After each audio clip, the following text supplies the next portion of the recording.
Hello everyone, so this is Edmond, Mindaros Channel, at sa video ito ay pag-uusapan natin at i-guide ko kayo on how to pay early SPayLater bill via InstaPay using GoTime Bank. So may outstanding SPayLater bill ka ba na dapat bayaran bago mag-due date?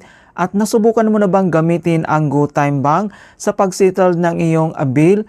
Kaya kung hindi mo pa ito nasubukan gamitin yung GoTime Bank sa pagsettle ng ating bill, then stay tuned ka lang at start na natin. So ang next step ay kailangan mo lang mag-login or i-open mo lang dito ang yung Shopee app and then i-click mo lang. Dito lang sa ating Shopee homepage, kailangan mo lang itap dito yung Meta profile na makikita lang dito sa bottom right corner, i-click mo lang. At dito lang sa ating Shopee profile homepage and kailangan mo lang mag-scroll down. So, under lang dito sa financial services, kailangan mo lang itap dito yung SPayLater. And madadirect na tayo dito sa ating SPayLater settings. Makikita mo naman dito yung available credit natin. So, since nagamit natin ito, may kailangan tayong bayaran dito na bill na malapit na mag-due date. So, remind ko lang, para mag-reflect yung SPayLater bill mo dito, once ginamit mo ito at na-receive mo na yung item, kailangan mong i-order receive ka agad para mag-reflect yung bill natin dito. So para makita natin yung bill, itap mo lang dito yung My Bill, i-click mo lang, and makikita mo naman dito yung unpaid or paid na bill mo dito. Nandito yung all details, same naman dito yung kanyang transaction. Makikita mo naman dito yung details ng items na kinuha mo.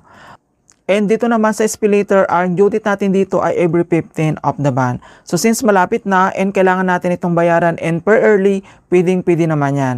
So dito naman sa right corner, makikita mo dito yung pay early, i-click mo lang. And then amount to pay and then upcoming bill. Pwede mo naman ditong i-click yung bill details, itap mo lang dito sa gitna and makikita mo naman dito. Then next, so dito naman sa baba, makikita mo naman dito yung amount payable and kailangan mo lang itap dito yung pay now. Okay, so mag-pop up dito sa ating mobile screen yung you have an ongoing repayment of this amount for selected bill. If you initiate another repayment, the ongoing one will be canceled. Do you confirm the initiate new repayment? And then itap mo lang dito yung confirm. Ayan, so amount to pay, double check mo kung tama yung babayaran natin na amount.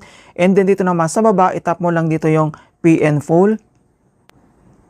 Okay, so dito na tayo sa next step. So confirm payment.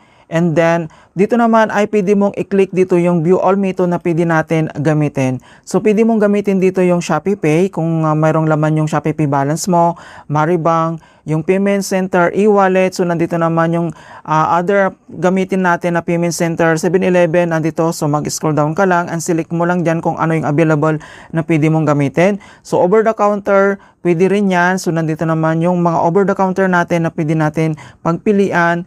Yung online banking, so pwede naman yan. Ayan. So, kailangan mo lang i-check kung ano yung available dyan. So, since gagamitin natin dito yung InstaPay, so makikita mo dito yung InstaPay and then yung makaibigan yung features. So, enjoy free and instant repayment with GCash, Maya Banks, and other e-wallet.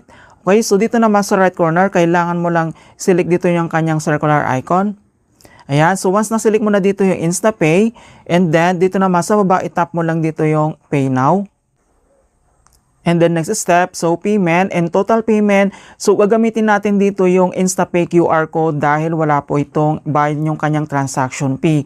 Ayan, so yung QR valid until, so dito mga kaibigan, once nag-initiate tayo dito ng payments via InstaPay QR code, mayroon itong expiration. So valid lang siya, nandito naman yung date kung yung time din niya, InstaPay. So dito naman ay kailangan natin i-save tong QR code. So itap mo lang dito yung save QR code or pwede mo naman itong i-screenshot. Okay, so image save successfully. So kung paano to gamitin, nandito naman yung kanyang instruction dito lang sa baba, napakasimple lang.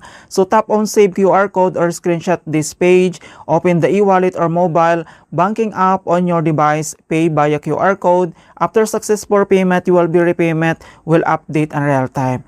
Ayan, so once na save na natin yung QR code and then back lang tayo, and then open lang natin dito yung ating GoTime app and then login lang tayo.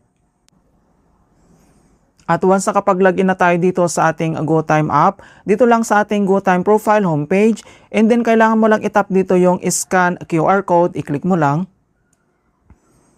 Okay, so dito na tayo sa scan QR code. So dito naman sa baba, scan QR PH or InstaPay code. So, nandito naman BDO, Maya, GCash, Shopee Pay. And then, kailangan mo lang i-select dito yung upload QR and then i-click mo lang. Okay, and then kailangan natin i-upload dito yung na-save na QR code dito or yung na-screenshot mo na QR code payment and then select mo lang. And then click mo dito yung done. And wait lang natin.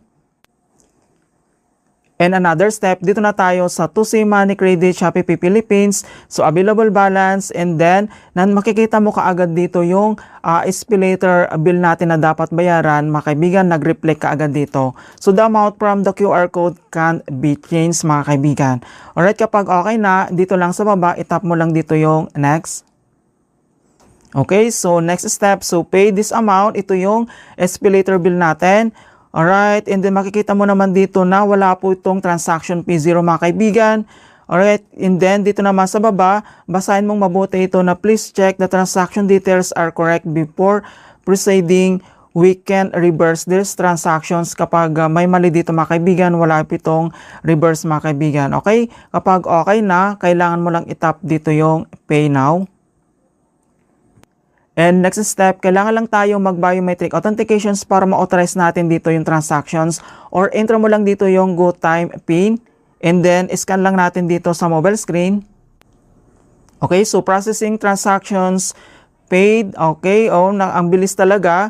Ayan, so pwede mo naman i-view dito yung see details. I-click mo lang. Okay, so makita mo naman dito na nakapag-bayad na tayo gamit lang ng ating GoTime app. Ayan, so InstaPay from GoTime Bank to Shopee Pay Philippines. Ayan, so all details na dito naman and then back lang tayo dito sa ating Shopee app. Alright, so makikita mo naman dito na napakabilis lang talaga, payment successful. And then i-click mo lang dito yung okay. And then, ayan, so wait lang natin. Alright, so makita mo naman dito ng repayment result natin dito lang sa ating Shopee app. Repayment successful, napakabilis lang talaga. At ito yung lagi kong ginagamit kapag nagbabayad ako ng SPayLater bill ko via InstaPay lang dahil wala po itong transaction fee, free po talaga. Ayan, so napakasimple lang. Alright, so ganun lang po kasimple mga kaibigan kung paano tayo magbayad dito lang sa ating SPayLater bill gamit lang yung ating GoTime app. In hope na nakapagbigay ako ng konting kalaman at guide tungkol sa Shopee app tutorials. Thank you guys and see you in my next tutorials.